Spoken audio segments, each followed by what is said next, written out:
Gig Young isn't talked about all that much today, though he was once one of the biggest stars in Hollywood.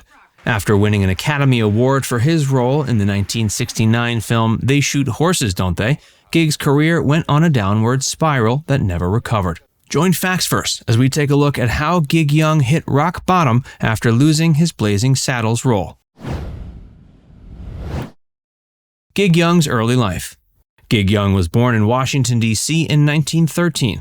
During his high school years, he began performing in school plays. His first step towards pursuing a career in acting came when he applied for a scholarship with the Pasadena Community Playhouse in California.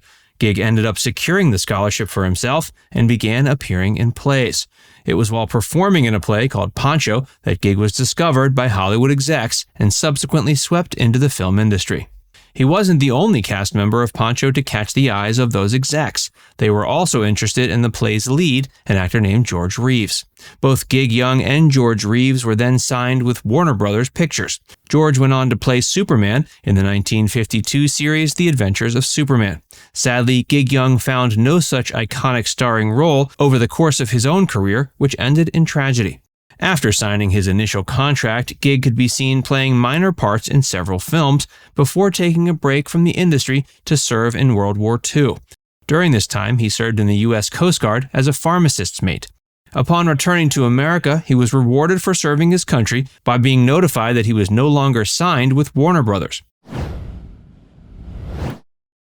Gig found success with Columbia Pictures. He was given another contract with a competing studio, Columbia Pictures, and he ended up being put to better use by the studio than he had by Warner Brothers. It was while working with Columbia that he first started receiving some critical acclaim. He received a couple of Academy Award nominations during this time period. This came for the actor's work in the films Come Fill the Cup and Teacher's Pet. Both were in the category of Best Supporting Actor, but Gig still yearned deep down to become a leading man. His Academy Award nominating roles came in the early 50s, and it wasn't until nearly 2 decades later that Gig finally received a win. His first and only Academy Award win came in 1970 for his work in the 1969 film They Shoot Horses, Don't They? When it came time for the actor to accept his award, the moment was bittersweet. On the one hand, he was finally receiving something he'd worked for over the course of several decades. On the other hand, the victory wasn't quite what he hoped. When he went to accept his award for Best Supporting Actor, Gig felt like he was being forced to accept the fact that he would never achieve leading man status. Perhaps as a result of a self-fulfilling prophecy, Gig Young's Oscar win would remain the high point of his career. Over the course of the 70s, his life fell apart, resulting in his 1978 death. Before we tell you more about that, be sure to give this video a like and subscribe to Facts First if you haven't already.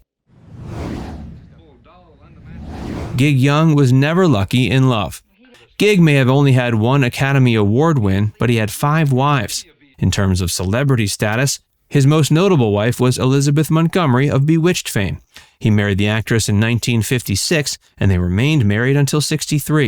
In 1964, Montgomery got her iconic role in Bewitched. When Gig and Elizabeth had first gotten married, Gig had certainly been the much bigger star. But Elizabeth's role saw her greatly eclipse her former husband's status.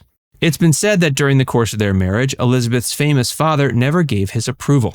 Her father was actor Robert Montgomery, who starred in several notable features during Hollywood's golden age. One of the reasons Robert had an issue with the marriage was because of Gig's alcoholism. After divorcing Elizabeth, he married a woman named Elaine in 1963. He fathered his only child with her, a child named Jennifer. He developed a fairly tumultuous relationship with her in the years leading up to his 1978 death. Gig initially denied he was Jennifer's father, which resulted in a court case that spanned 5 years. At the end of it, Gig was forced to face the truth. In 1966, only a few years after their wedding ceremony, Gig and Elaine divorced. He remained unmarried for over a decade before marrying a final time. He had already been dealing with alcoholism during his marriage to Elizabeth Montgomery, and that got worse over the course of their marriage. By the time Elaine divorced the actor and went about starting up her paternity case, Gig was deeper into the bottle than he had ever been. Things only got worse leading up to the actor's untimely and tragic demise. During the 1970s, Gig had been hired to perform a role in Mel Brooks's Blazing Saddles. He was cast in the role of the Waco Kid. Fans of the film know this role ended up being played by Mel's previous collaborator, Gene Wilder. The reason Gene had to be brought on was because of Gig's worsening alcoholism. It's been said his alcohol withdrawals were so bad around this point that he was let go from Blazing Saddles during the very first day of filming. Gig Young's tragic downfall.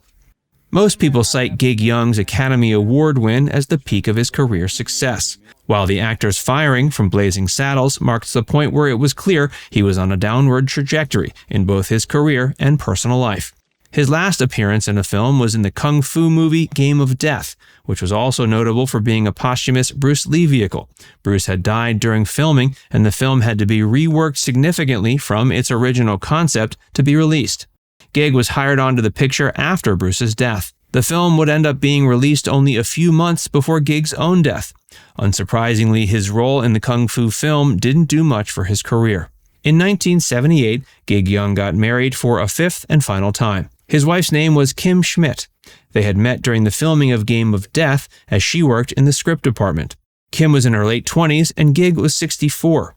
Not long after they married, tragedy struck. It seems Gig had become incredibly unstable and was actively seeking psychiatric help. Sadly, the man he was seeking help from likely wasn't the most trustworthy character. It turns out he was receiving psychiatric treatment from the same doctor who's been blamed for the downfall of the Beach Boys' Brian Wilson, Dr. Eugene Landy.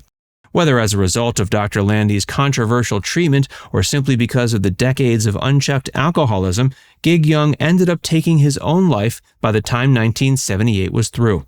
Not only that, he killed his fifth wife as well. Authorities were unable to determine why Gig decided to turn the gun on his wife and then himself, though the late actor's deteriorating mental state was enough for them to decide the crime wasn't premeditated. Gig ended up being buried in a ceremony that made a big show of his Academy Award, with the actor having claimed that receiving the award had been the best moment of his life. He then left the award to his agent while leaving a measly sum of $10 to his only daughter. Now it's time to hear from you. What's your favorite memory of Gig Young? Let us know in the comment section below. And before you go, make sure you give this video a like and subscribe to FactsVerse if you haven't already. Click the bell icon to stay updated on all our latest content. By the way, if you haven't joined FactsVerse as a member yet, be sure to look below this video and click the join button. By becoming a paid member of FactsVerse, you'll get access to exclusive video content that you won't find anywhere else. This includes some of our more mature content that isn't suitable for public audiences, which includes topics like Hollywood actresses who posed for Playboy and some of the steamiest moments in movie history. Plus, you can enjoy these videos completely ad-free. Our biggest fans will notice they also get badges next to their name when they leave comments on our videos. We pay special attention to comments from our members, and so do other viewers. So if you want exclusive content from FactsVerse or inside access to discussions with other community members, click the join button to get started for just $4.99. There are hours of members-only videos waiting for you, with new videos added every month. And we're actively working on bringing even more features to help fans like you connect with other members and get more of your favorite content. Just click join, and we'll see you inside the membership tab.